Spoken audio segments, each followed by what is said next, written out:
नमस्कार प्यारे दोस्तों, कैसे हैं आप सभी लोग? उम्मीद करता हूँ आप सब लोग बहुत अच्छे होंगे और आप सभी लोगों की पढ़ाई बहुत अच्छे ढंग से आगे बढ़ रही होगी। एक बार फिर से आपका बहुत-बहुत स्वागत है आधुनिक भारतीय इतिहास की कक्षाओं में, मॉडर्न इंडियन हिस्ट्री की क्लासेस में। साथियों, पिछली क्लास में हमने ईस्ट इंडिया कंपनी की स्थापना और उनके भारत आगमन के बारे में बात की थी। प्रीवियस क्लास में हमने ईस्ट इंडिया कंपनी के एस्टेब्लिशमेंट और उनके इंडिया में अराइवल के बारे में पढ़ा था। हमने देखा था कि 31 दिसंबर 1600 को महारानी एलिजाबेथ ने ईस्ट इंडिया कंपनी को पूर्व के साथ व्यापार करने के लिए 15 वर्षों का चार्टर दिया। ईस्ट इंडिया कंपनी के संस्थापकों में John what, William Cavendish, James Lancaster जैसे लोग शामिल थे। इस कंपनी को जॉन कंपनी भी कहा जाता था क्योंकि 217 में से अधिकांश निवेशकों के नाम जॉन थे। इस कंपनी का पहला गवर्नर थॉमस स्मिथ को बनाया गया। 24 लोगों का बोर्ड मिलकर के कंपनी के गवर्नेंस को संभालता था। दोस्तों, एशिया के लिए सबसे पहला अभियान जेम्स लैंकेस्टर के नेतृत्व में निकला। हालांकि वो भारत नहीं आए, रेड ड्रैगन नाम के जहाज से वो इंडोनेशिया और मलक्का पहुंचे। 1608 में विलियम हॉकिंस हेक्टर नाम के जहाज से सूरत पहुंचता है। ये ईस्ट इंडिया कंपनी का भारत में पहला अभियान था। सूरत में फैक्ट्री खोलने की अनुमति नहीं मिलती है पुर्तगाली प्रभाव के कारण। यही कारण था कि 1611 में मसूलीपट्टनम आंध्र प्रदेश में ब्रिटिश ईस्ट इंडिया कंपनी अपनी अस्थायी फैक्ट्री की स्थापना करती है। इसके बाद 1613 में उन्हें परमिशन मिल जाती है, तब जाकर के सूरत में वो अपनी पहली स्थायी फैक्ट्री खोलते हैं।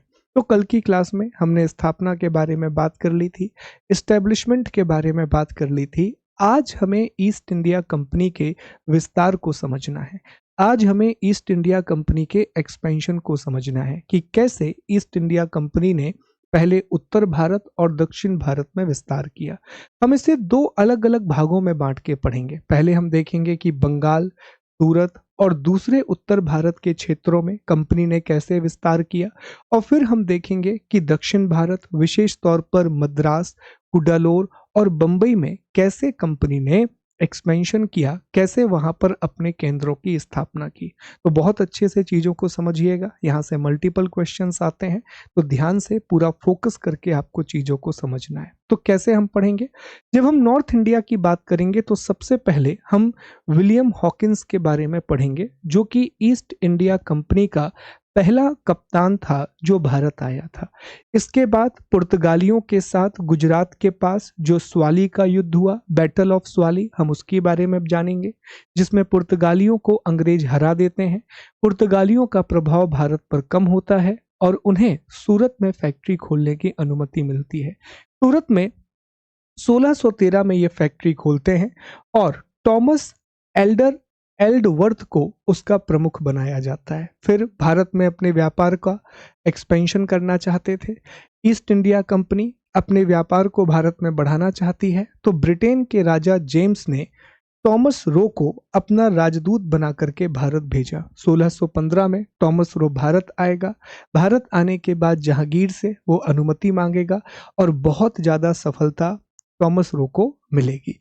इसके बाद शाहजहां का काल आएगा, जहां शाहजहां का बेटा और बंगाल का सूबेदार शाह सुजा अंग्रेजों को निशान प्राप्त करेगा, जिसके तहत उन्हें व्यापारिक छूट मिलेगी, उन्हें ट्रेड करने के लिए कुछ रिलैक्सेशन मिलेंगे। लेकिन अंग्रेज हुगली में कुछ ऐसे काम करेंगे जिससे औरंगजेब बहुत गुस्सा हो जाएगा। औरंगजेब अंग्रेजों को हराएगा और अंग्रेजों को भारत से बाहर जाने के लिए भी कहेगा, लेकिन अंग्रेज माफी मांगेंगे और फिर वो वापस से भारत में व्यापार करने लगेंगे। औरंगजेब की डेथ हो जाएगी। औरंगजेब की डेथ के बाद मुगल साम्राज्य का पतन होने लगेगा, मुगल एम्पायर कोलैप्स करने लगेगा और इसी क्रम में मुगल बादशाह फर्रुखशियर के द्वारा अंग्रेजों को दस्तक जारी किया जाएगा। दस्तक, जिसे आर्म्स नाम के इतिहास ने ब्रिटिश ईस्ट इंडिया कंपनी का मैग्ना कार्टा बोला है। इसके तहत उन्हें बंगाल, सूरत में व्यापार करने की अनुमति मिलेगी। उनके जो सिक्के हैं वो पूरे मुगल साम्राज्य में मान्यता प्राप्त कर दिए जाएंगे। हैदराबाद को भी इससे मुक्त कर दिया जाएगा कि वहां भी आराम से आप काम कीजिए। तो बहुत सारे काम होंगे फर्रुखशियर के शाही फरमान के द्वारा, फर्रुखशियर के दस्तक के द्वारा, जिसे कंपनी का मैग्ना कार्टा कहा जाता है, जिसे Magna carta of east India company कहा जाता है। तो इन सभी घटनाओं का अध्ययन हमें करना है, इन सभी इवेंट्स के बारे में हमें पढ़ना है बहुत अच्छे से। एक एक करके हम टॉपिक को पढ़ेंगे और फिर हम आगे बढ़ेंगे साथियों, ठीक है। चलिए शुरू करते हैं और सबसे पहले हम चर्चा करते हैं कैप्टन विलियम हॉकिंस के बारे में। सबसे पहले हम चर्चा करेंगे कैप्टन विलियम हॉकिंस। यहां से हमारी कहानी शुरू होगी। कैप्टन विलियम हॉकिंस, ठीक। तो कैप्टन विलियम हॉकिंस ये 1608 में 1608 स्पेसिफिकली मैं बात करूं तो अगस्त 1608 में ये भारत आया और भारत में भी इसका आगमन सूरत में हुआ, ठीक है, सूरत। और ये ईस्ट इंडिया कंपनी का पहला प्रतिनिधि था। ईस्ट इंडिया कंपनी का या ब्रिटिश ईस्ट इंडिया कंपनी का पहला या प्रथम प्रतिनिधि, first representative of British East India company, ठीक। ये जहांगीर से मुलाकात करता है, ये जहांगीर से मुलाकात करता है। उस समय मुगल बादशाह जहांगीर थे। जब ये जहांगीर से मिलता है तो ये तुर्की में बात करता है। इसको तुर्की और फारसी दोनों आती थी, लेकिन इसने तुर्की में बात की। जहांगीर बहुत प्रभावित हुआ। जहांगीर ने इसे इंग्लिश खान की उपाधि दी, इंग्लिश खान का टाइटल दिया। उसके अलावा जहांगीर ने इसे 400 का मनसब भी प्रदान किया। जहांगीर ने इसे 400 का मनसब भी प्रदान किया था, लेकिन व्यापारिक अनुमति इसे नहीं मिल सकी। इसे बहुत ज्यादा ट्रेडिंग रिलैक्सेशन नहीं मिल सके, व्यापारिक अनुमति नहीं मिल सकी। अच्छा, आगरा में मुलाकात हुई थी, ये भी याद रखिएगा, ठीक। तो जो मेन काम था विलियम हॉकिंस का वो यही था कि सूरत में फैक्ट्री खोलने की परमिशन मिले, पर सूरत में व्यापार की अनुमति नहीं मिली। सूरत में व्यापार करने की अनुमति नहीं मिली, जिसका प्रमुख कारण थे पुर्तगाली, जिसका प्रमुख कारण थे, मेजर रीजन थे पुर्तगाली। तो ये मिशन सफल नहीं रहा। हालांकि भारत में अंग्रेज आ गए, ब्रिटिश ईस्ट इंडिया कंपनी आ गई। और हमेशा एक सवाल पूछा जाता है कि जो कैप्टन विलियम हॉकिंस हैं वो किस जहाज से भारत आया था। तो हेक्टर नाम के जहाज से वो भारत आया था। जो हेक्टर नामक जहाज है, तो हेक्टर नामक जहाज से उसका भारत आगमन हुआ था। हेक्टर नाम के जहाज से वो भारत पहुंचा था। तो ये सवाल पूछा जाता है कि किस जहाज से कैप्टन विलियम हॉकिंस भारत आया था। तो हेक्टर नाम के जहाज से भारत आया। अगस्त 1608 में ब्रिटिश ईस्ट इंडिया कंपनी पहली बार भारत आती है। भारत में भी वो सबसे पहले सूरत आए। उस समय भारत पर मुगल बादशाह जहांगीर का शासन था। जहांगीर से विलियम हॉकिंस आगरा में जाकर के मिला। जैसे ही वो गया उसने तुर्की भाषा में बात की। जहांगीर बहुत इंप्रेस हो गया।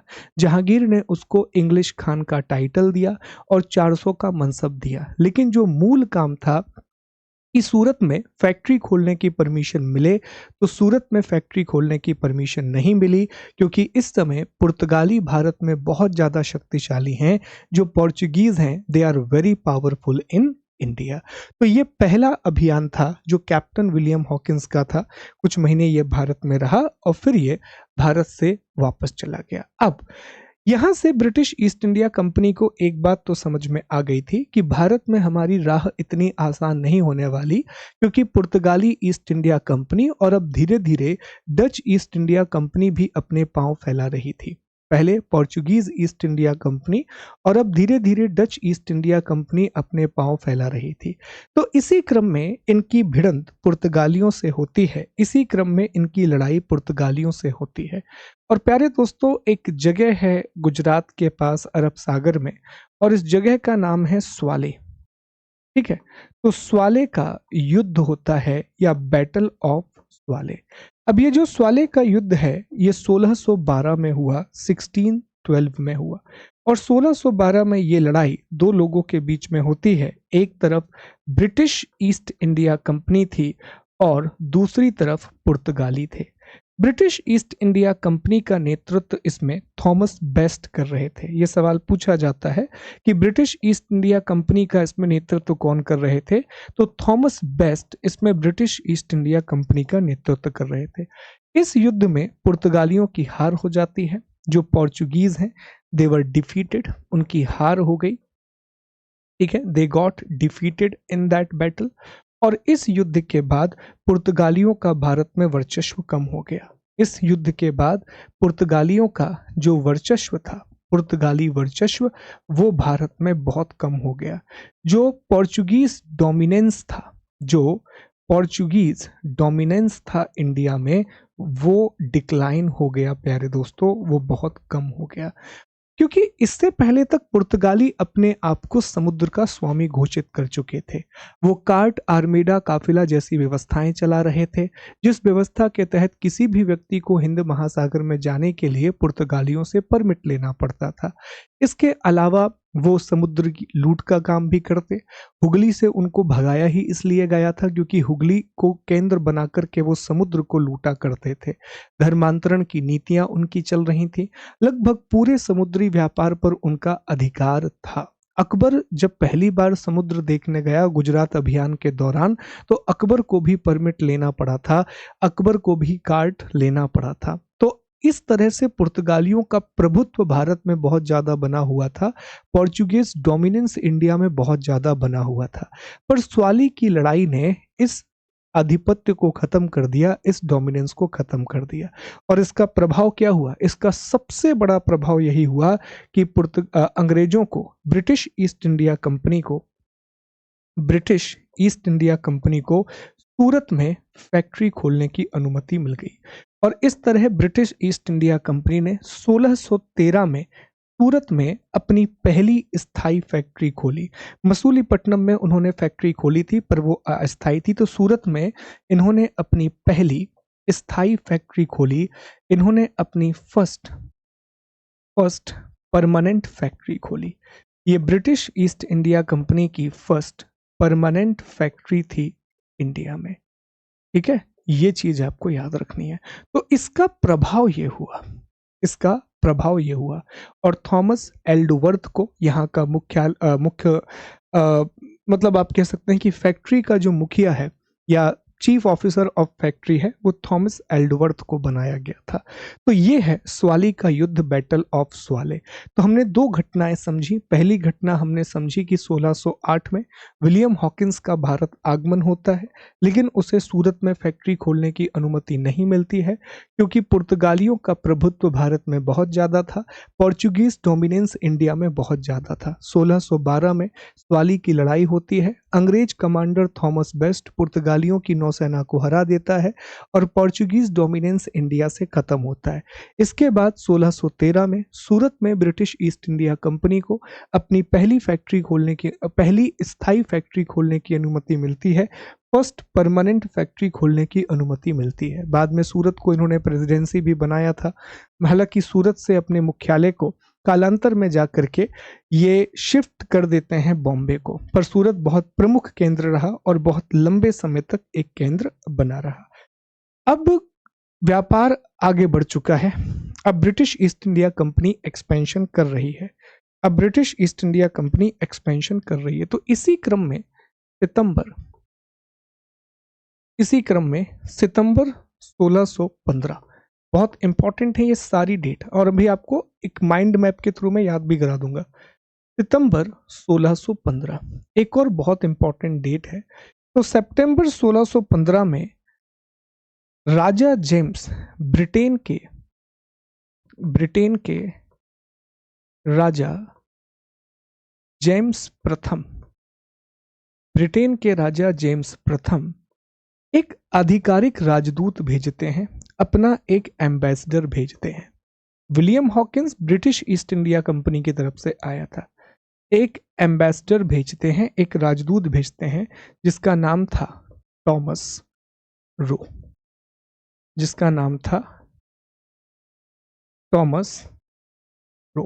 तो टॉमस रो नाम का एक ब्रिटिश राजदूत भारत आता है। किसका राजदूत था? तो याद रखिएगा, वो जेम्स प्रथम का राजदूत था। राजा जेम्स प्रथम का राजदूत था, किंग जेम्स फर्स्ट का एम्बेसडर था टॉमस रो। ये भारत आता है। भारत आने के बाद टॉमस रो की मुलाकात जहांगीर से होती है। भारत आने के बाद टॉमस रो जो है वो जहांगीर से मिलता है। ठीक है। मुगल बादशाह जहांगीर से भेंट, और जहांगीर से इसकी मुलाकात अजमेर में होती है। ठीक, अजमेर, और फिर अजमेर से आगरा होते हुए ये लगभग पूरे भारत में, जहां अजमेर आगरा दो तीन जगह और गया, पर मुलाकात अजमेर में होती है। अजमेर में एक आगरा महल है और वहीं पर जाकर के इसकी मुलाकात जहांगीर से होती है। ये बहुत सफल रहा। ये जो टॉमस रो का अभियान है ये बहुत ज्यादा सफल अभियान रहा। सफल इसलिए ये अभियान रहा, सक्सेसफुल इसलिए रहा क्योंकि कई जगह पर व्यापार करने की अनुमति मिल गई। जिसमें भड़ौच वाला इलाका था वहां पर बड़े पैमाने पर व्यापार करने की अनुमति मिली कि भड़ौच में व्यापार कर लीजिए। अजमेर और आगरा में भी व्यापार करने की अनुमति मिल गई कि अब आप अजमेर और आगरा के साथ भी व्यापार कर सकते हैं। और भी कई जगह पर व्यापार करने की अनुमति मिली, और भी कई जगह पर ट्रेड करने की परमिशन मिली। कहने का मतलब यह है कि ये बहुत सक्सेसफुल रहा। जो टॉमस रो का कैंपेन था, it was very much successful, जहां पर जहांगीर से मुलाकात होती है। और अब जहांगीर भी ये समझ चुका है कि पुर्तगालियों का दौर खत्म हो चुका है। वो भी एक दौर था और ये भी एक दौर है। ये बात जहांगीर को समझ में आ चुकी थी और वो जानता था कि ब्रिटिश ईस्ट इंडिया कंपनी से राज्य को बहुत मुनाफा हो सकता है, स्टेट की बहुत अर्निंग हो सकती है। टॉमस रो ने बहुत अच्छे से बिहेव किया। और Thomas Roe British East India company की तरफ से नहीं आया था। टॉमस रो को ब्रिटेन के राजा ने भेजा था, तो उसका एक, कहते ना कि औहदा बहुत अलग था। उसके बात करने का तरीका, बात रखने का तरीका, उसका महत्व ज्यादा था, उसका इंपॉर्टेंस ज्यादा था प्यारे दोस्तों। तो टॉमस रो मुलाकात करता है जहांगीर से और इस तरह ये अभियान सफल होता है। इस तरह से ये कैंपेन सक्सेसफुल होता है। अब ये सारी बातें ना टॉमस रो ने अपनी किताब में लिखी हैं, travels in India in the 17th century. जो टॉमस रो है, इन्होंने एक किताब लिखी थी, इन्होंने एक बुक लिखी थी और बुक का नाम था travels in India in 17th century. ठीक है, किताब का नाम था travels in India in 17th century, ये किताब का नाम था। हिंदी में आप कह सकते हैं कि 17वीं सदी में भारत की यात्रा। ये सारी बातें उन्होंने अपनी इस किताब में लिखी हैं। तो अब देखिए कितने बढ़िया तरीके से ये उत्तर भारत में अपना विस्तार कर रहे हैं और दक्षिण भारत में अलग कहानी है, लेकिन वो हमें बाद में पढ़नी है। तो नॉर्थ इंडिया में बहुत अच्छी तरीके से अपना एक्सपेंशन कर रहे हैं। एक एक करके इनकी कहानी आगे बढ़ती जा रही है, एक एक करके इनकी स्टोरी आगे बढ़ रही है। अब ये तो हो गया सूरत की कहानी और ओवरऑल नॉर्थ इंडिया की कहानी। अब ये अपना केंद्र बनाने वाले थे बंगाल को, क्योंकि बंगाल से भी इनको बहुत ज्यादा प्रॉफिट था। बंगाल उस समय भारत के सबसे समृद्धशाली प्रांतों में से एक था। Bengal was one of the most prosperous region of India. Surat का बहुत महत्व था। तो सूरत और गुजरात वाले क्षेत्र पर अब ये बढ़िया तरीके से सेट हो चुके हैं। कह सकते हैं आपकी पश्चिमी भारत में ये सेट हो चुके हैं, वेस्टर्न इंडिया में ये बढ़िया तरीके से सेट हो गए हैं। अब पूर्वी भारत पर ध्यान देने का समय था। अब ईस्ट इंडिया पर फोकस करने का समय था और ईस्ट इंडिया में सबसे इंपॉर्टेंट बंगाल वाला क्षेत्र ही था। जब मैं बंगाल बोल रहा हूं तो बंगाल में बिहार का क्षेत्र भी शामिल है, पश्चिम बंगाल भी शामिल है और बांग्लादेश का क्षेत्र भी शामिल है। और उस समय उड़ीसा का कुछ हिस्सा भी बंगाल के अंतर्गत आता था। तो बंगाल में अब इनकी शुरुआत कैसे होगी जरा ये समझिएगा। तो अब हमें डिस्कस करना है बंगाल में इनका विस्तार कैसे हुआ, बंगाल में इनका एक्सपेंशन कैसे हुआ। देखिए, बंगाल से पहले ये उड़ीसा में एक फैक्ट्री खोलने की कोशिश करते हैं और बालासोर में हरिहरपुर नाम की एक जगह है। तो 1633 में 1633 ईयर इंपॉर्टेंट नहीं है, आपको याद नहीं रखना है, पर 1633 में ये बालासोर उड़ीसा में अपनी फैक्ट्री खोलते हैं। बालासोर उड़ीसा में अपनी फैक्ट्री खोलते हैं, पर कुछ समय के बाद इन्हें फैक्ट्री बंद करना पड़ता है ड्यू टू सम रीजंस। ठीक है, अब ये आगे बढ़ते हैं, धीरे धीरे ये आगे एक्सपेंशन करेंगे और 1651 ये डेट याद रखनी है। 1651, this is very very important. 1651 में 1651 में हुगली, हुगली कहाँ पर है? पश्चिम बंगाल में है। यहाँ अपनी फैक्ट्री खोलते हैं और ये बंगाल में, ये सीधा सवाल पूछता है, बंगाल में ब्रिटिश ईस्ट इंडिया कंपनी की प्रथम फैक्ट्री थी। First factory of British East India Company in Bengal, first factory of British East India Company in Bengal.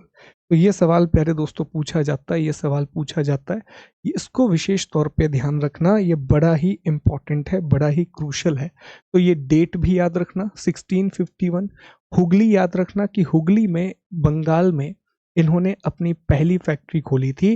तो ब्रिटिश ईस्ट इंडिया कंपनी की बंगाल में जो पहली फैक्ट्री है वो हुगली में स्थापित होती है। बहुत इंपॉर्टेंट जगह है हुगली, इसलिए जरूरी है, बंदरगाह शहर है, ठीक है। बंदरगाह होने की वजह से बहुत सारी चीजें ना अच्छे तरीके से काम हो जाते हैं। अब इसी समय, अब मुगलों से इनके अच्छे संबंध स्थापित हो चुके हैं।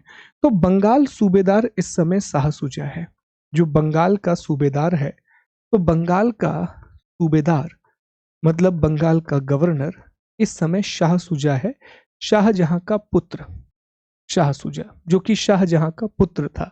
बंगाल के सूबेदार का मतलब है गवर्नर ऑफ बंगाल, जो कि हमने मुगलों में पढ़ा था कि मुगल साम्राज्य में प्रांतों को, प्रोविंस को सूबा कहा जाता था और जो भी इसका प्रमुख होता था उसे सूबेदार कहते थे। अब शाह सुजा से ये रिक्वेस्ट करते हैं कि शाह सुजा हमें व्यापार करने की अनुमति और ज्यादा दें। तो शाह सुजा 3000 वार्षिक रुपए लेकर के, 3000 प्रतिवर्ष की राशि लेकर के इन्हें बहुत सी अनुमतियां देता है और इस अनुमति पत्र को निशान कहा जाता है। निशान, ठीक है। तो यह सवाल पूछा जाता है कि निशान किसके द्वारा जारी किया गया था? तो वो शाह सुजा के द्वारा जारी किया गया था और बहुत सी व्यापारिक अनुमति मिल गई, बहुत सी ट्रेडिंग परमिशंस मिल गई कि बंगाल के क्षेत्रों में कुछ कर इनके लिए कम कर दिए गए थे, कुछ टैक्स से इनको रिलैक्सेशन दे दिया गया था और ये इन्हें वन टाइम पेमेंट करनी थी। तो ये सवाल पूछा जाता है कि कंपनी के लिए निशान किसने जारी किया था? हु इशूड निशान टू द कंपनी, या निशान क्या था? तो निशान एक व्यापारिक रियायत पत्र था जो कि बंगाल के मुगल सूबेदार शाह सुजा ने अंग्रेजों को 1651 में दिया था। निशान वॉज बेसिकली ट्रेडिंग लिबरेशन, या हाँ, trade free, yes. Lishan was a trading relaxation certificate issued by the Mughal Bengal Subedar Shah Suja to British East India Company in 1651। और इसकी बिना एक कहानी है। कहानी ये है, एक कहानी बस सुना दे रहा हूं मैं आपको, जरूरी नहीं है कि याद रखो।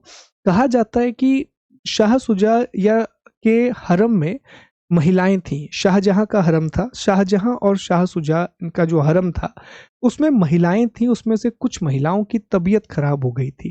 तो डॉक्टर बोरम का उल्लेख होता है, जो कि ब्रिटिश ईस्ट इंडिया कंपनी के डॉक्टर थे। वो जाते हैं, उस महिला को चेक करते हैं और 2 या 3 महिलाएं बीमार थीं और उन महिलाओं की बीमारी को वो ठीक कर देते हैं। इससे शाहजहां और शाह सुजा दोनों बहुत इंप्रेस हो जाते हैं और उन्हें निशान जारी कर देते हैं। हालांकि बाद में औरंगजेब ने इसको कैंसिल कर दिया था, ठीक है। अब कहानी आगे बढ़ती है और औरंगजेब का दौर आता है। तो औरंगजेब के दौर से संबंध थोड़ा खराब होना शुरू होते हैं, रिलेशन थोड़ा खराब होना शुरू होते हैं, क्योंकि औरंगजेब ने एक आदेश जारी कर दिया और औरंगजेब ने बंगाल में कर बढ़ा दिया। औरंगजेब ने बंगाल में कर बढ़ा दिया और इसके अलावा जजिया टैक्स भी लगा दिया। अब जजिया तो सबसे लिया जाता था, जो जजिया कर है वो सभी लोगों से लिया जाता था। तो Aurangzeb increased tax in Bengal, increase tax in Bengal, और उसने जजिया भी इम्पोज कर दिया था। इससे ब्रिटिश ईस्ट इंडिया कंपनी को प्रॉब्लम हो गई। ब्रिटिश ईस्ट इंडिया कंपनी ने इस चीज का विरोध करना शुरू कर दिया धीरे धीरे करके, और वो अपनी फैक्ट्री की किलेबंदी करने लगे। तो मैसेज भेजा औरंगजेब ने कि देखो, आपको व्यापार करना है तो सही तरीके से व्यापार करो, अदरवाइज प्रॉब्लम होगी। अंग्रेजों ने यह बात नहीं मानी। तब 1686 में 1686 में औरंगजेब ने अंग्रेजों पर हमला कर दिया। जो औरंगजेब है, औरंगजेब और अंग्रेजों की लड़ाई होती है। और ब्रिटिश ईस्ट इंडिया कंपनी की लड़ाई होती है। इसमें ब्रिटिश ईस्ट इंडिया कंपनी बुरी तरीके से हार जाती है। औरंगजेब से जान बचाने के लिए ये बंगाल के द्वीपों में भाग जाते हैं, बंगाल के आइलैंड्स में भाग जाते हैं। और औरंगजेब एक स्टेटमेंट इशू करता है कि जॉन चाइल्ड, याद रखिएगा ये बड़ा इंपॉर्टेंट है, जॉन चाइल्ड जो कि इस समय बॉम्बे का गवर्नर था, जो कि इस समय बॉम्बे का गवर्नर था, उसको भारत छोड़ देना चाहिए। कहता है कि आप भारत छोड़ दो, आप इंडिया से चले जाओ, अदरवाइज हम आपको मार डालेंगे। तो जॉन चाइल्ड को औरंगजेब कहता है। तो ये सवाल पूछा जाता है कि औरंगजेब ने किस व्यक्ति से कहा था, किस अंग्रेज अधिकारी से को भारत छोड़ने की बात कही थी। तो औरंगजेब ने बंबई के गवर्नर जॉन चाइल्ड से कहा था कि आप भारत छोड़ दो, अदरवाइज हम आपको व्यापार नहीं करने देंगे, हम आपको ट्रेड नहीं करने देंगे, क्योंकि इसी ने पूरी की पूरी लड़ाई की शुरुआत की थी, जॉन चाइल्ड ने। ठीक है, तो ये कुछ घटनाएं हैं बीच में कि बालासोर उड़ीसा। सबसे इंपॉर्टेंट है 1651, जब हुगली में ब्रिटिश ईस्ट इंडिया कंपनी ने अपनी पहली फैक्ट्री बनाई। बंगाल के सूबेदार शाह सुजा ने अंग्रेजों को निशान या एक व्यापारिक रियायत पत्र जारी किया, ट्रेडिंग रिलैक्सेशन सर्टिफिकेट दिया। फिर 1686 में औरंगजेब और ब्रिटिश ईस्ट इंडिया कंपनी के बीच में लड़ाई होती है। ब्रिटिश ईस्ट इंडिया कंपनी इस लड़ाई में हार जाती है। औरंगजेब को फिर ये पैसा देते हैं, बहुत सारा माफी मांगते हैं, और औरंगजेब कहता है कि अगर आपको व्यापार करना है तो करो, लेकिन जो आपके बॉम्बे का गवर्नर है जॉन चाइल्ड, इसे भारत छोड़ करके जाना पड़ेगा, इसे इंडिया छोड़ करके जाना पड़ेगा। ठीक है, इसी बीच में ना अंग्रेज धीरे धीरे करके अपने व्यापार को सुरक्षित करने लगते हैं, क्योंकि हमने पढ़ा था कि 1691 के आसपास जो बंगाल में वर्धमान वाला इलाका है, वहां शोभा सिंह नाम के जमींदार ने विद्रोह किया था, और ये विद्रोह काफी बड़ा था। शोभा सिंह का विद्रोह होता है, ये हमने औरंगजेब के समय पढ़ा था कि वर्धमान के एक जमींदार थे शोभा सिंह, इन्होंने विद्रोह किया था। और इस समय अंग्रेज जो है वो सुतानूती नाम का एक गांव है, जिसको आगे जाकर के कलकत्ता के नाम से पुकारा गया। जॉब चेरनॉक ने कलकत्ता की स्थापना की थी, तो ये अपनी फैक्ट्रियों की सुरक्षा के लिए वहां हथियार वगैरह रखने लगे थे, क्योंकि शोभा सिंह के विद्रोह के बाद चीजें बदल गई थी। पर ठीक है, इट्स नॉट सो इम्पोर्टेंट कि आपको याद करना पड़े, पर ये बातें याद रखना। ओके जी, तो देखो भूल मत जाना कहाँ कहाँ से चीजें हमने पढ़ना शुरू की थी। हमने कहानी शुरू की थी 1608 में, जब विलियम हॉकिंस हेक्टर नाम के जहाज से भारत आता है। फिर हम आगे बढ़े 1612 में बैटल ऑफ स्वाले, जिसमें थॉमस बेस्ट पुर्तगालियों को हरा देता है। 1613 में सूरत में फैक्ट्री स्थापित होती है। 1615 में टॉमस रो जेम्स प्रथम का राजदूत बनके जहांगीर से मिलता है। फिर 1651 में हुगली में ब्रिटिश ईस्ट इंडिया कंपनी की बंगाल में पहली फैक्ट्री स्थापित होती है। 1686 में Aurangzeb British East India Company को हराता है और जॉन चाइल्ड से कहता है कि भारत छोड़ करके चले जाओ। और 1691 में 1651 में शोभा सिंह नाम के जमींदार का विद्रोह होता है। तो इतनी बातें अब तक हम पढ़ चुके हैं, ये चीजें याद रखना। अब बस थोड़ी सी कहानी और है बंगाल की, एक इम्पोर्टेंट है, सबसे इम्पोर्टेंट बात अब समझिएगा। 1698 ब्रिटिश ईस्ट इंडिया कंपनी के लिए एक और बहुत इंपॉर्टेंट ईयर है। 1698 का ईयर बहुत इंपॉर्टेंट साल है ब्रिटिश ईस्ट इंडिया कंपनी के लिए।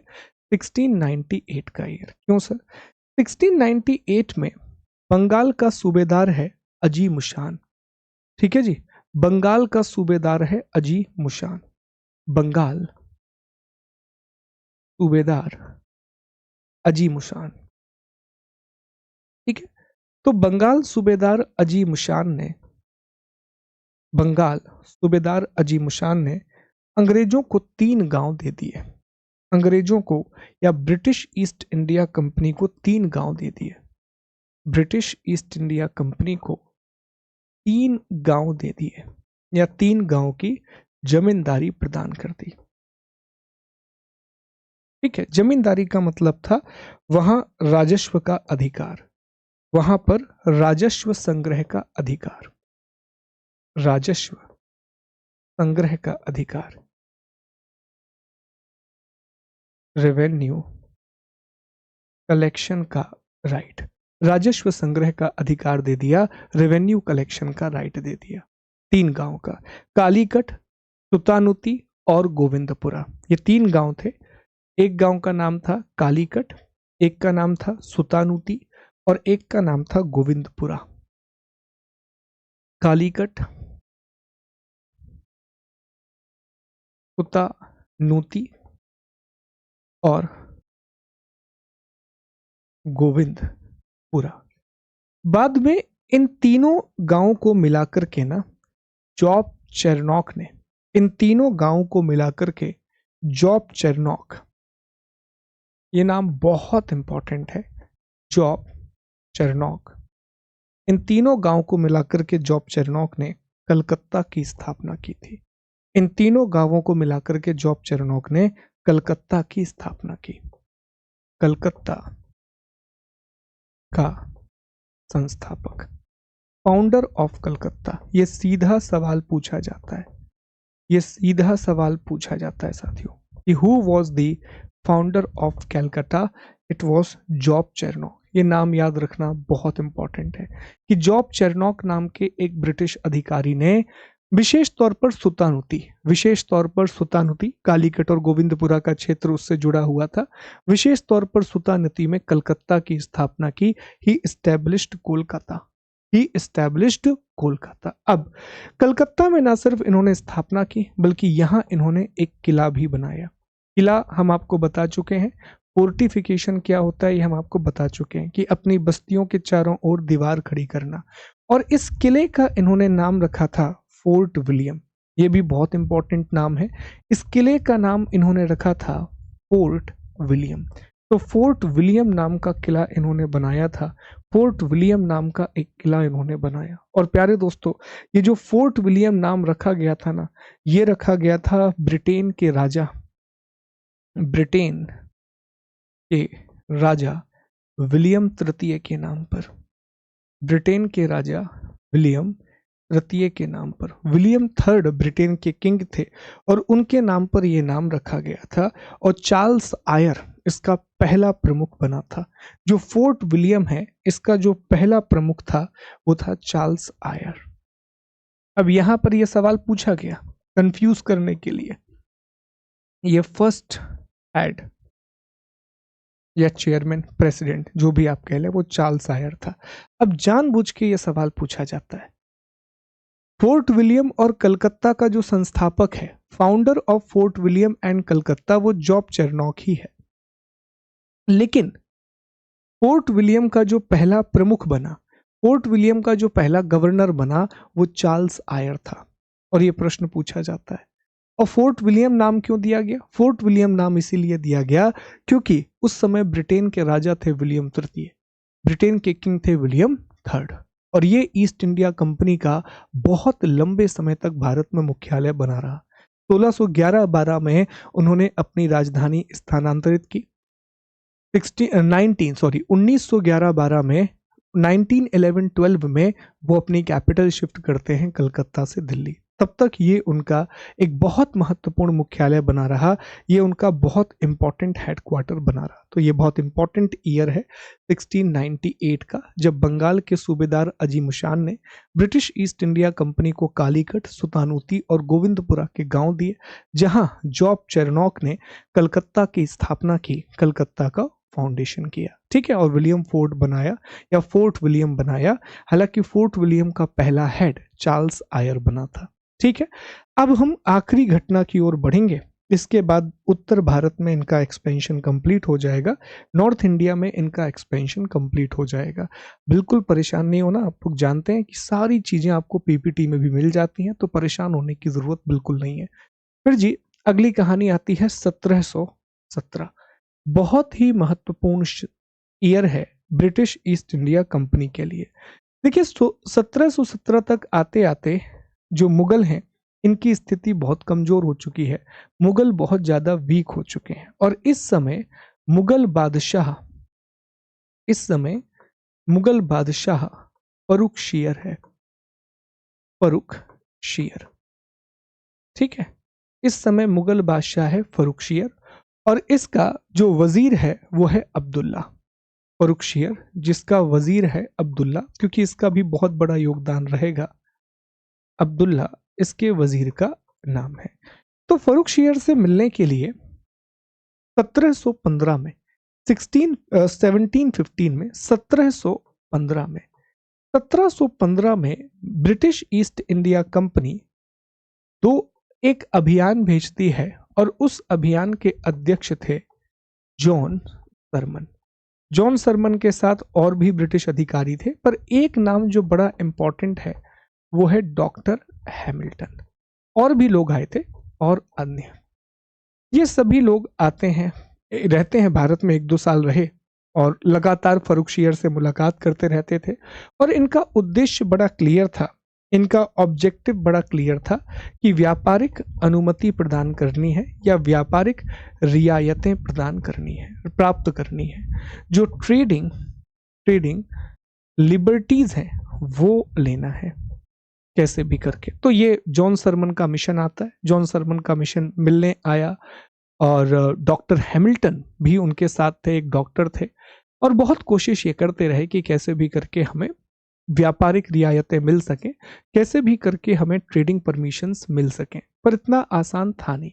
पर इसी बीच में कहते हैं कि फर्रुखशियर को बीमारी हो गई। अब कुछ लोग कहते हैं कि उन्हें पाइल्स हो गया था, कुछ लोग कहते हैं कि नहीं कोई दूसरी बीमारी हो गई थी, पर जो भी हो फर्रुखशियर को एक बीमारी हो गई और फर्रुखशियर की बीमारी को ट्रीट किया था डॉक्टर हैमिल्टन ने।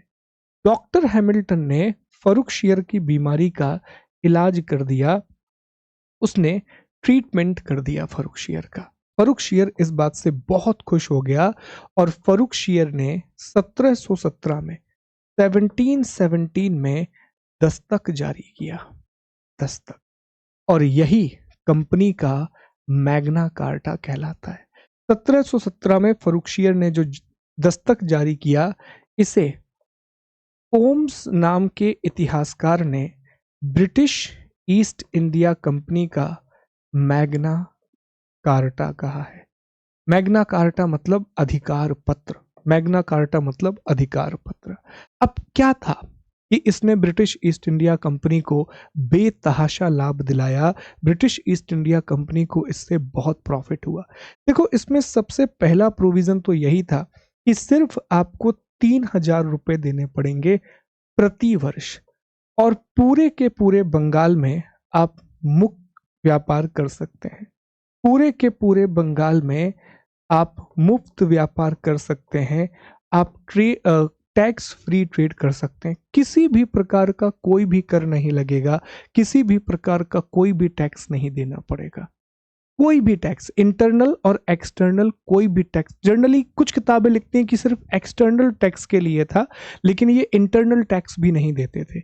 अधिकांश किताबों का कहना यह है कि ये सिर्फ बाह्य करों के लिए था जो बंदरगाहों पे लगता था, लेकिन ब्रिटिश ईस्ट इंडिया कंपनी ने आंतरिक कर भी नहीं दिए, इंटरनल टैक्स भी नहीं दिए। एक और बात इसमें कही गई कि आप 10,000 रुपए हमको वार्षिक दीजिए, 10,000 रुपीज हमको और दीजिए, और 10,000 रुपए प्रतिवर्ष दे करके आप सूरत में भी व्यापार कर सकते हैं। सूरत में भी पूरी तरीके से आपको टैक्स फ्री ट्रेड मिलेगा, कर मुक्त व्यापार करने की अनुमति मिलेगी, कोई भी टैक्स नहीं लगेगा। और तीसरी बात जो इसमें कही गई कि जो आप बॉम्बे में जो भी सिक्के आप चलाओगे, जो भी क्वाइंस आप चलाओगे, अब वो सारे के सारे सिक्के पूरे मुगल साम्राज्य में मान्य होंगे। सारे के सारे सिक्के मुगल साम्राज्य में उनको वैधता मिलेगी।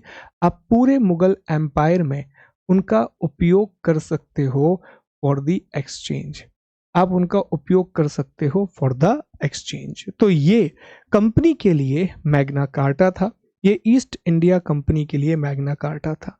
उसके अलावा हैदराबाद को कुछ पैसा देना था, वो पैसा भी माफ कर दिया गया। कहा गया कि अब हैदराबाद को कुछ भी पैसा मत दो। तो हैदराबाद में इनकी कुछ देनदारियां थी, तो हैदराबाद से जो इन्होंने लोन वगैरह या जो भी इनके ड्यूज थे, जो देनदारियां थी, वो पूरी तरीके से खत्म कर दी गई। इसके अलावा बंगाल में इनको 38 गांव और दिए गए, बंगाल में इनको 38 गांव और दिए गए। They also awarded 38 villages. तो इतना सब कुछ मिला था 1717 में जारी किए गए दस्तक से। बहुत ही महत्वपूर्ण है, बहुत इंपॉर्टेंट है। अगेन पहले भी यहाँ से सवाल बने हैं, आगे भी यहाँ से सवाल बनने की पूरी संभावना है। दस्तक किसने जारी किया था? मुगल बादशाह फर्रुखशियर ने जारी किया था। उसमें उसके वजीर अब्दुल्ला का बहुत बड़ा योगदान था। आर्म्स ने इसे कंपनी का मैग्ना कार्टा कहा है कि ये कंपनी के लिए मैग्ना कार्टा की तरह काम किया। 3,000 रुपये हर साल दीजिए और बंगाल में टैक्स फ्री ट्रेड कीजिए। 10,000 रुपये हर साल दीजिए और सूरत में टैक्स फ्री ट्रेड कीजिए। बॉम्बे में जो भी क्वाइन आप मिंट करोगे, बम्बई में जो भी सिक्के आप ढालोगे, वो पूरे मुगल साम्राज्य में चलेंगे। हैदराबाद को जो भी पैसा कुछ ब्रिटिश ईस्ट इंडिया कंपनी को देना था, वो पूरा पैसा माफ कर दिया गया। 38 गांव बंगाल में दिए गए, इसीलिए इसे मैग्ना कार्टा कहा गया। तो इस तरह से इन्होंने बंगाल में अपना पूरा का पूरा एक्सपेंशन किया। इस तरीके से बंगाल में ये अपना विकास करते हैं। देखो, एक बात तो तय है कि बहुत सही तरीके से इन्होंने अपना विस्तार किया है, बहुत सही तरीके से इन्होंने अपना एक्सपेंशन किया है। तो एक बार फिर से हम कहानी को जस्ट रिकॉल करा देते हैं आपको। 1608 में 1608 में विलियम हॉकिंस भारत आता है और भारत आने वाला यह पहला व्यक्ति था। 1612 में स्वाली का युद्ध होता है या बैटल ऑफ स्वाली होता है। 1613 में इन्हें सूरत में अपनी पहली फैक्ट्री खोलने की अनुमति मिल जाती है। तो 1613 में ये सूरत में अपनी पहली फैक्ट्री खोलते हैं। 1615 में टॉमस रो का भारत आगमन होता है और टॉमस रो इंडिया आता है।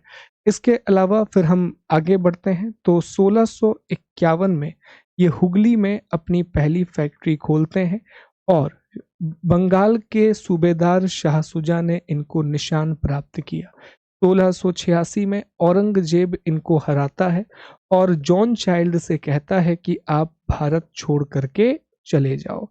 इसके बाद हमने देखा कि 1698 में 1698 में जॉब चेरनॉक 3 गांव लेकर के वहां फोर्ट विलियम और कलकत्ता की स्थापना करता है। फोर्ट विलियम का पहला अध्यक्ष चार्ल्स आयर था। 1717 में फर्रुखशियर के द्वारा इन्हें दस्तक प्रदान किया जाता है, जो कि कंपनी का मैग्ना कार्टा था। यही हमने पढ़ा है पिछले 10-20 मिनट में। तो ये आपको याद रखना है, ये घटनाओं का पूरा क्रम है।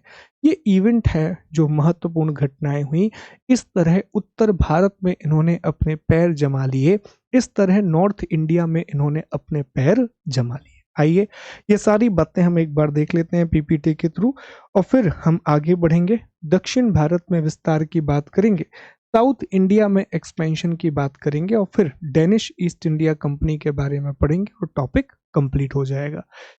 तो ये नॉर्थ इंडिया में एक्सपेंशन है। इसमें आप देख सकते हैं कि 14 अगस्त 1608 को हेक्टर नाम के जहाज से विलियम हॉकिंस सूरत आता है। मुगल बादशाह जहांगीर से आगरा में भेंट करता है, तुर्की में बात करता है। जहांगीर उसको इंग्लिश खान और 400 का मनसब देता है, परंतु सूरत में फैक्ट्री की अनुमति नहीं मिली क्योंकि पुर्तगालियों का प्रभाव था। स्वाली का युद्ध होता है सूरत के पास। नवंबर 1612 में अंग्रेजों की जीत होती है। कप्तान थॉमस बेस्ट था। इस तरह 1613 में टॉमस एल्डवर्थ के नेतृत्व में सूरत में पहली फैक्ट्री खोली गई। ठीक है, फिर ये इंग्लिश में भी लिखा हुआ है सारी बातें। ओके, ये सारी की सारी बातें यहाँ इंग्लिश में भी लिखी हुई हैं प्यारे दोस्तों, तो इंग्लिश में भी आपको देखने के लिए मिल जाएंगी। ये 24 अगस्त को हेक्टर नाम के शिप से आया, ऐसे उन्होंने हराया। ये बैटल ऑफ स्वाले है, स्वाली का युद्ध है पुर्तगालियों और इनके अंग्रेजों के बीच में। फिर टॉमस रोह, ये जेम्स प्रथम के राजदूत थे। अकबर का किला अजमेर में, वहाँ उनकी मुलाकात होती है। किताब है travels in India in the 17th century. Okay, फिर बंगाल में तो 51 में हुगली में इन्होंने मुख्यालय खोला। शाह सुजा ने इनको निशान प्राप्त किया और 3000 वार्षिक के आधार पर, देखो याद रखना निशान और दस्तक में अंतर है। निशान में सीमित व्यापारिक छूट दी गई थी, जबकि दस्तक में बहुत सारी व्यापारिक छूट प्रदान कर दी गई थी। ओके, 86 में जो औरंगजेब है इसने कंपनी को हराया और बंबई के गवर्नर जॉन चाइल्ड को कहा कि भारत छोड़ दो। ये जॉब चेरनॉक है जिसने फोर्ट विलियम या कलकत्ता की स्थापना की थी। 1698 में बंगाल के सूबेदार अजीमुशान ने 3 गांव की जमींदारी अर्थात कालीकट, सुतानुती और गोविंदपुरा की जमींदारी अंग्रेजों को दे दी।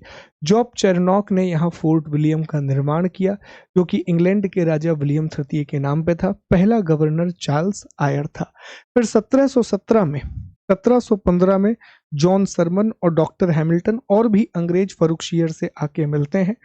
डॉक्टर हैमिल्टन ने फर्रुखशियर का इलाज कर दिया।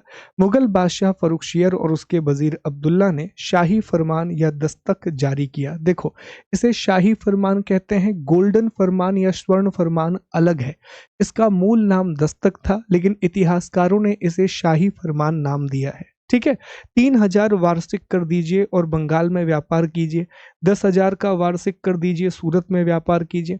बंबई में सिक्के ढाल लें, संपूर्ण मुगल में चलाने की अनुमति, और ये सारे अधिकार मिलते हैं। तो इंग्लिश में भी लिखा हुआ है कि ये मुगल एम्परर फर्रुखशियर और वजीर अब्दुल्ला, ये शाही फरमान था, इंपीरियल फरमान था। आर्म्स ने इसे मैग्ना कार्टा ऑफ कंपनी कहा है। ठीक, और 3000 annual tax Bengal, 10,000 annual tax Surat, permission to grant East India to mint coin in Bombay and use them throughout the Mughal Empire, 38 villages to company, freedom from the Hyderabad's liberty। ये सारी बातें लिखी हुई हैं, एक बार इनको देख लीजिए। फिर हम अगले हिस्से पर आते हैं। उम्मीद है कि यहाँ तक ना सारी बातें आपको समझ में आ रही होंगी, हर एक बात अच्छे से क्लियर हो रही होगी। That is important. ठीक है, एक बार मैं आपसे कुछ सवाल भी कर लेता हूँ, तो जवाब भी दे दीजिएगा, तो इससे आपका भी कॉन्फिडेंस बढ़ जाएगा कि जो आप पढ़ रहे हो वो सही तरीके से पढ़ रहे हो, सही तरीके से आगे बढ़ रहे हो। तो मेरा पहला सवाल आप लोगों से यही है प्यारे दोस्तों कि भारत में ईस्ट इंडिया कंपनी का आगमन कब हुआ? तो जवाब देंगे कि इंडिया में ब्रिटिश ईस्ट इंडिया कंपनी का जो अराइवल है वो अगस्त 1608, अगस्त 1608 में हुआ था, जब विलियम हॉकिंस हेक्टर नाम के जहाज से सूरत पहुंचता है। अगला सवाल, जब British East India Company Bharat आई तो उस समय भारत पर किसका शासन था? तो जब British East India Company Bharat आती है उस समय भारत पर रूल कर रहा था मुगल एम्परर जहांगीर। जहांगीर से मुलाकात भी होती है, तो उस समय मुगल एम्परर जहांगीर रूल कर रहा था। अगला, निशान किसने दिया था? तो निशान ब्रिटिश ईस्ट इंडिया कंपनी को दिया गया एक अधिकार था, जिसके तहत बंगाल में उन्हें व्यापार करने की कुछ छूट मिली थी, ट्रेडिंग लिबर्टीज मिली थी, जिसके लिए 3,000 रुपए का एनुअल टैक्स उन्हें देना पड़ता था। और ये बंगाल के गवर्नर शाह सुजा, जो कि शाहजहां का बेटा था, उसने इशू किया था। अगला सवाल आपसे यह है कि टॉमस रो कौन था? टॉमस रो इंग्लैंड के राजा जेम्स प्रथम का राजदूत था, जो कि 1615 में भारत आया और जहांगीर से उसने मुलाकात की। ठीक है, किसे इंग्लिश खान की उपाधि दी गई थी? तो जहांगीर ने विलियम हॉकिंस को इंग्लिश खान की उपाधि दी थी। स्वाली के युद्ध में अंग्रेजों का नेतृत्व किसने किया? तो स्वाली के युद्ध में अंग्रेजों का नेतृत्व थॉमस बेस्ट ने किया था। थॉमस बेस्ट ने ब्रिटिशर्स को लीड किया था इन द बैटल ऑफ स्वाले, स्वाले के युद्ध में, और पुर्तगाली उसमें हार जाते हैं, पोर्चुगीज डोमिनेंस खत्म हो जाता है। ये कहानी हमने पढ़ी थी। ठीक है, ये पूरी की पूरी स्टोरी हमने डिस्कस की थी। अंग्रेजों ने अपनी पहली स्थायी फैक्ट्री कहाँ पर खोली? ब्रिटिशर्स ने अपनी पहली परमानेंट फैक्ट्री कहाँ पर खोली? तो अंग्रेजों ने अपनी पहली स्थायी फैक्ट्री 1613 में ओपन की थी सूरत में, जबकि मसूलीपट्टनम में 1611 में उन्होंने अपनी पहली अस्थायी फैक्ट्री खोली थी। अगला सवाल आपसे यह है कि फोर्ट विलियम क्या है? फोर्ट विलियम कलकत्ता में जॉब चेरनॉक के द्वारा स्थापित एक ब्रिटिश हेडक्वार्टर था। जॉब चेरनॉक ने उसको एस्टैब्लिश किया था। ब्रिटेन के राजा विलियम तृतीय के नाम पर उसका नाम फोर्ट विलियम रखा गया था, और पहला अध्यक्ष उसका चार्ल्स आयर था। चार्ल्स आयर उसका पहला अध्यक्ष था। औरंगजेब ने किसे भारत छोड़ने के लिए कहा था? तो औरंगजेब ने बॉम्बे के गवर्नर जॉन चाइल्ड से कहा था कि आप भारत छोड़ दीजिए। अगला सवाल आपसे यह है कि किसने अंग्रेजों को शाही फरमान, रॉयल डिक्री कहा जाता है, शाही फरमान या रॉयल डिक्री जारी किया था? तो फर्रुखशियर, जो कि मुगल बादशाह था, उसने 1717 में अंग्रेजों को शाही फरमान या दस्तक, रॉयल डिक्री या दस्तक दिया था, जिससे उन्हें बंगाल सूरत में व्यापार करने की अनुमति और बंबई में ढाले गए उनके सिक्के पूरे मुगल साम्राज्य में चलने लगे थे। इसमें फर्रुखशियर के वजीर अब्दुल्ला का बहुत बड़ा कंट्रीब्यूशन था। ओम्स नाम के इतिहासकार ने इसे कंपनी का मैग्ना कार्टा कहा है, मैग्ना कार्टा ऑफ कंपनी का है। ठीक है, तो उम्मीद है कि यहाँ तक आपको सारी बातें समझ में आ गई होंगी, सारे पॉइंट अच्छे से क्लियर होंगे। आइए आगे बढ़ते हैं और अब डिस्कस करते हैं कि दक्षिण भारत में कंपनी ने कैसे विस्तार किया, साउथ इंडिया में कैसे कंपनी ने एक्सपेंशन किया। मैप के थ्रू थोड़ा समझने की कोशिश करेंगे दक्षिण भारत के विस्तार को, ताकि चीजें और अच्छे से आपको समझ में आए और बढ़िया तरीके से समझ में आए। तो देखिए, अब हम दक्षिण भारत के विस्तार की बात करेंगे, साउथ इंडिया के एक्सपेंशन की बात करेंगे।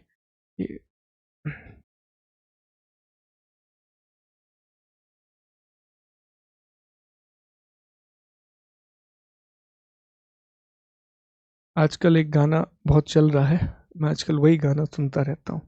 आप एक रील वायरल हुई जिसमें वो जैसलमेर वाला है शायद, तो वो गाना चलता है ना, इश्क में जब जी घबराया, तो बड़ा अच्छा गाना लगा, साजन साजन, 90s के गाने। फिर वहाँ उस गाने को सुनते सुनते मैं कुछ दूसरे गानों पे पहुंच गया, तो एक गाना और आया कि अक्सर इस दुनिया में अनजाने मिलते हैं, अनजानी राहों में मिलके बिछड़ जाते हैं, फिर अक्सर हमेशा वो याद आते हैं। बढ़िया गाना लगा, आपने कहा बहुत बढ़िया बढ़िया गाने आ रहे हैं, तो फिर 90s के गाने सुन रहा हूँ आजकल मैं, तो एकदम से अच्छे गाने थे यार, बहुत ही अच्छे गाने थे, है ना, पुराने समय पर भी।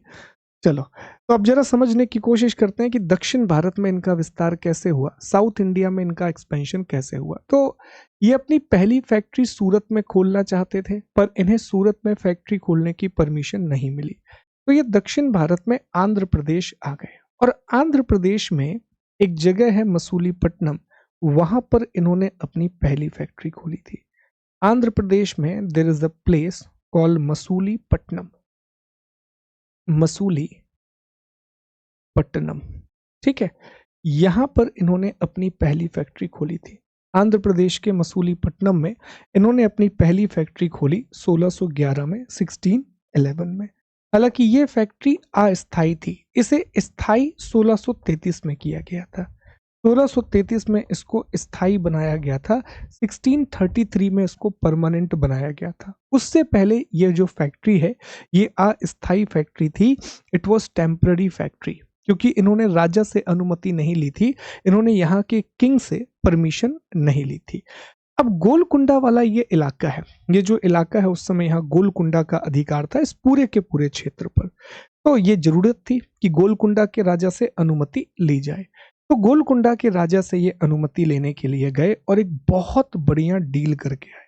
तो गोलकुंडा के 1632 में गोलकुंडा गोलकुंडा के राजा ने इन्हें स्वर्ण फरमान जारी किया।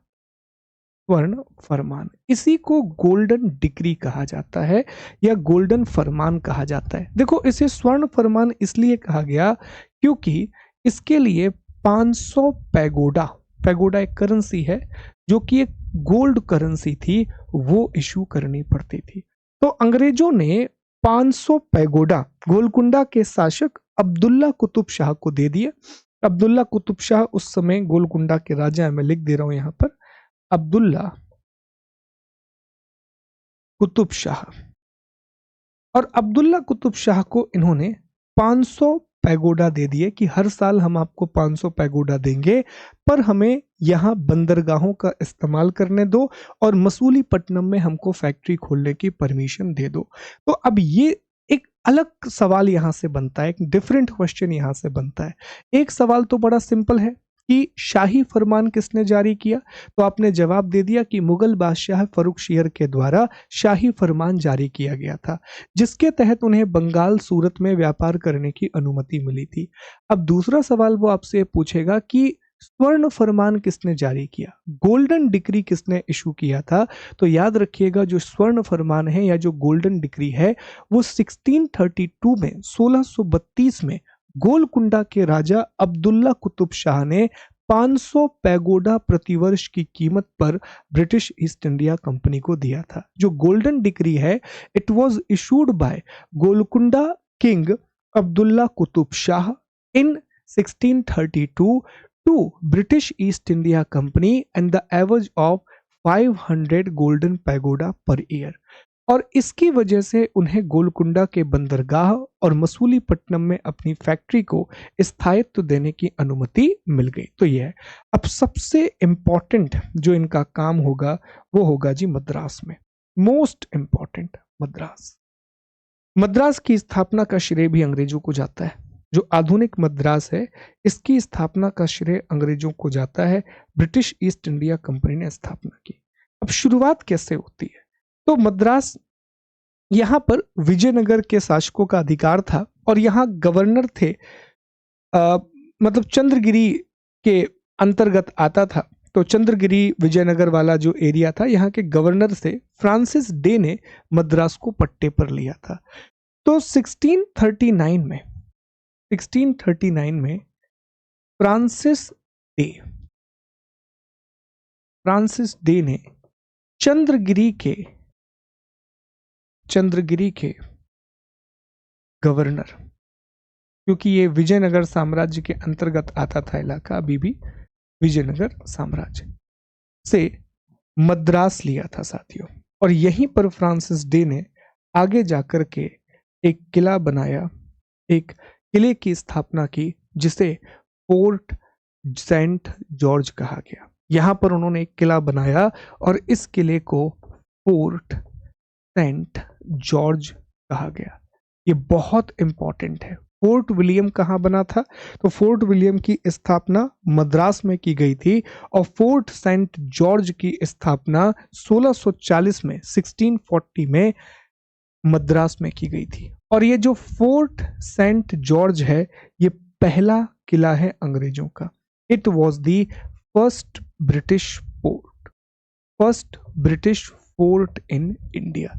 ये प्लीज याद रखना, बहुत इंपॉर्टेंट। मद्रास, देखो मद्रास में सबसे पहले फ्रांसिस डे ने फोर्ट सेंट जॉर्ज बनाया था और फोर्ट सेंट जॉर्ज अंग्रेजों का भारत में पहला किला था। फोर्ट विलियम की स्थापना जॉब चेरनॉक ने बंगाल में की थी। जो फोर्ट, अभी हम एक और पढ़ेंगे साथियों, एक और फोर्ट हम पढ़ेंगे, फोर्ट डेविड, वो कुडालोर में है। ठीक है, इसके बाद नीचे एक और जगह है यहाँ और उस जगह का नाम है कुडालोर।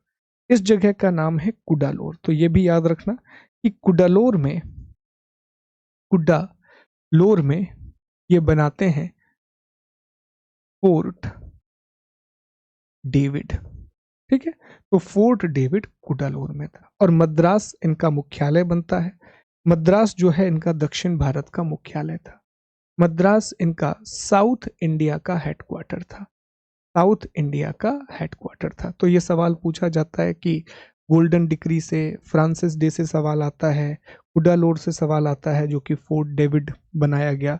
ये किले तो पूछे जाते हैं, मैच द कॉलम में किलों के नाम लिख दिए जाते हैं और पूछा जाता है। अब सबसे, ये तो पूर्वी तट की बात हो गई, कोरोमंडल कोस्ट की पूरी तरीके से बात हो गई। अब बात यह थी कि बंबई में अपना विस्तार कैसे करें। ठीक है, और यह भी याद रखना कि मद्रास ना भारत का पहला नगर निगम था। मद्रास जो है वो भारत का पहला नगर निगम था और मद्रास के पहले गवर्नर थे एडवर्ड विंटर। मद्रास भारत का पहला नगर निगम बना और यहाँ के पहले गवर्नर थे एडवर्ड विंटर। अब ये तो हो गया कि कोरोमंडल कोस्ट पर एक्सपेंशन हो गया। अब बॉम्बे की स्थापना का श्रेय ही अंग्रेजों को जाता है। इन्होंने आधुनिक बॉम्बे की स्थापना इन्होंने की थी, पर बॉम्बे इनके पास आया कैसे, इसकी एक पूरी की पूरी कहानी है जो आप समझने का प्रयास कीजिएगा। देखो, कहानी की शुरुआत होती है 1661 में, जब पुर्तगाल की राजकुमारी कैथरीन ब्रिगेंजा की शादी ब्रिटिश राजकुमार या ब्रिटिश प्रिंस चार्ल्स के साथ होती है।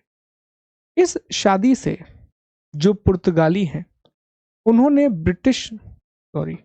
जो पुर्तगाली हैं, इन्होंने गिफ्ट के रूप में बॉम्बे दे दिया। किसे? चार्ल्स को। अब चार्ल्स क्या करेगा बॉम्बे का? और वैसा तो इलाका था नहीं बॉम्बे जैसा आज है, ठीक है, ये टेरिटरी बिल्कुल अलग थी।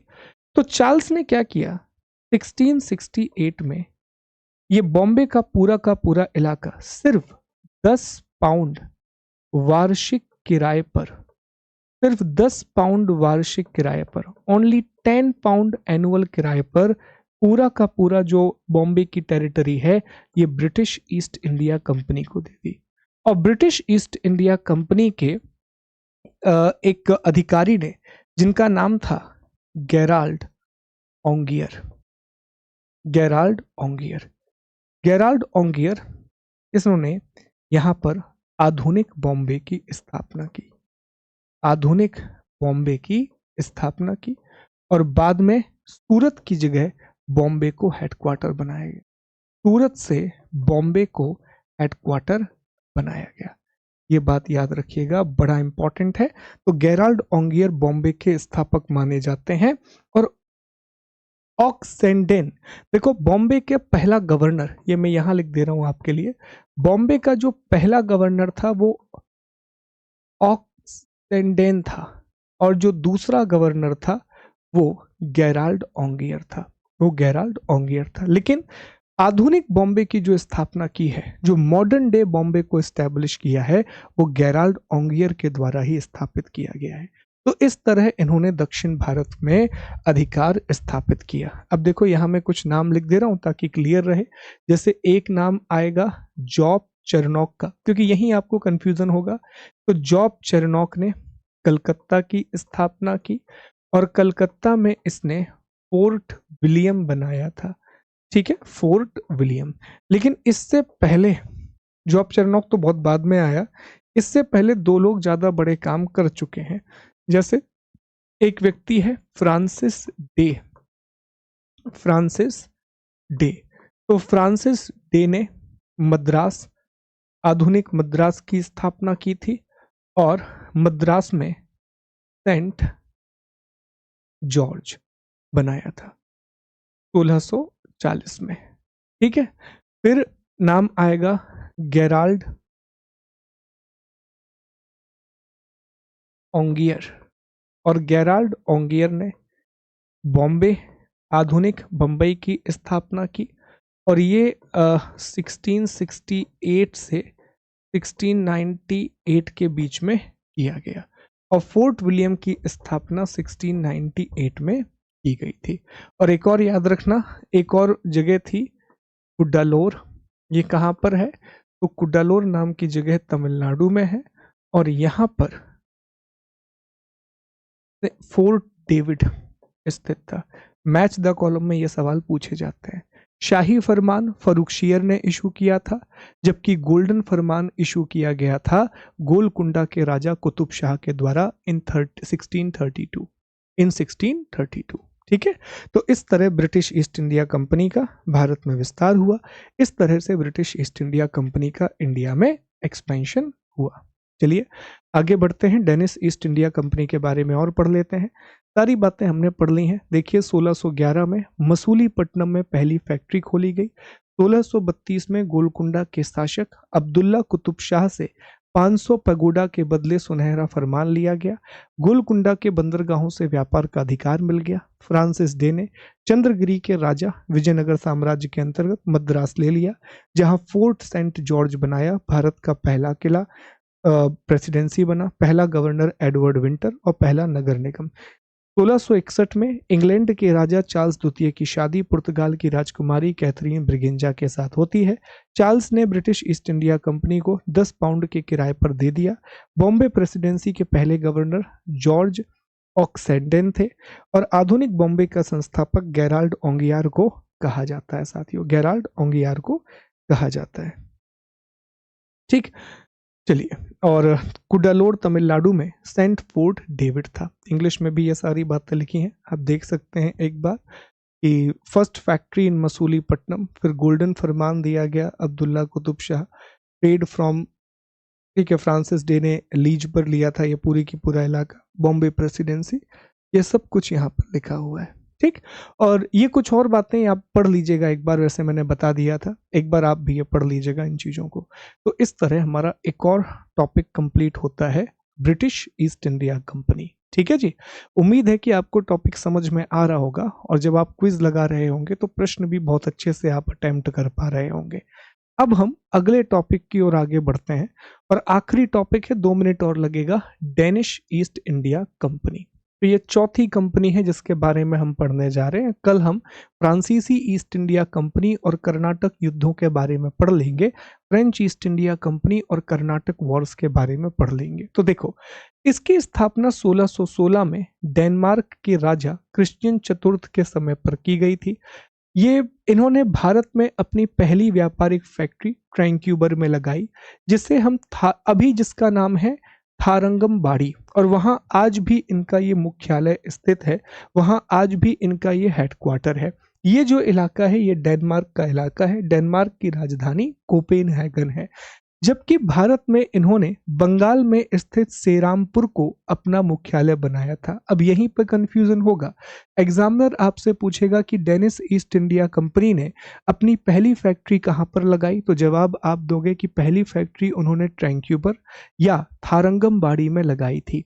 लेकिन उनका मुख्यालय भारत में कहाँ था, तो उनका जो हेडक्वार्टर है वो सेरामपुर बंगाल में स्थित था। 1730 में इसे दोबारा एशियाटिक कंपनी के नाम से स्थापित किया गया, बीच में इसे बंद कर दिया था, तो इसको रीलॉन्च किया गया एशियाटिक कंपनी के नाम से। 1845 में इन्होंने अपनी सारी फैक्ट्रियां अंग्रेजों को बेच दी, और ये भारत चले गए। भारत में ये मिशनरी का काम करते थे, और बाद में ये चीन से व्यापार करने लगे। बाद में चाइना से मुख्य रूप से इन्होंने व्यापार किया। तो 1616 में कंपनी बनी थी। इनका भारत में पहली फैक्ट्री ट्रैंक्यूबर में थी, हेडक्वार्टर इनका सेरामपुर बंगाल में था, एशियाटिक कंपनी के नाम से रीलॉन्च किया गया। 1845 में सब कुछ इन्होंने ब्रिटिश ईस्ट इंडिया कंपनी को बेच दिया। ये मिशनरी एक्टिविटी में ज़्यादा इन्वॉल्व थे, और फिर इन्होंने मुख्य रूप से चाइना में जाकर के व्यापार किया, चीन में जाकर के व्यापार किया।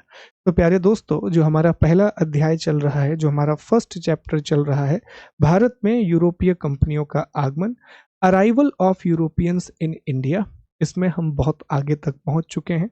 हमने पुर्तगाली East India Company, British East India Company, इन सब के बारे में बात कर ली है। अब सिर्फ एक चीज रह गई है, और वो है फ्रांसीसी ईस्ट इंडिया कंपनी या फ्रेंच ईस्ट इंडिया कंपनी, जिसके बारे में बात करनी है, क्योंकि हमें चर्चा नहीं करनी है स्वीडिश के बारे में, वो इम्पोर्टेंट नहीं है। अब जब हम कल फ्रांसीसी ईस्ट इंडिया कंपनी पढ़ेंगे, अर्थात कंपनी देश इंडेस ओरिएंटलेस के बारे में पढ़ेंगे, तो हम मुख्य रूप से कर्नाटक युद्धों के बारे में बात करेंगे। अगेन, हमें बहुत डिटेलिंग में नहीं जाना है कर्नाटक युद्धों में, हमें वो बातें पढ़ लेनी है जो हमारे लिए इम्पोर्टेंट है, rest things are not important. तो मिलते हैं, उम्मीद है कि आपको सारी बातें समझ में आ रही होंगी। प्यारे दोस्तों, हमारा टेलीग्राम चैनल है, सारी लिंक आपको डिस्क्रिप्शन बॉक्स में दी गई है। हमारी एप्लीकेशन है शुभम गुप्ता अकेडमी, जहाँ पर बहुत सारे कोर्सेज चल रहे हैं, बहुत सारी क्लासेस चल रही हैं, आप उन्हें एक्सप्लोर कर सकते हैं, ज्वाइन कर सकते हैं। और बताइए क्लासेस कैसी लग रही हैं। आपके कमेंट हमेशा एक मोटिवेशन देते हैं, बहुत अच्छा लगता है। Thank you so much, God bless you, जय हिंद, जय भारत, थैंक यू।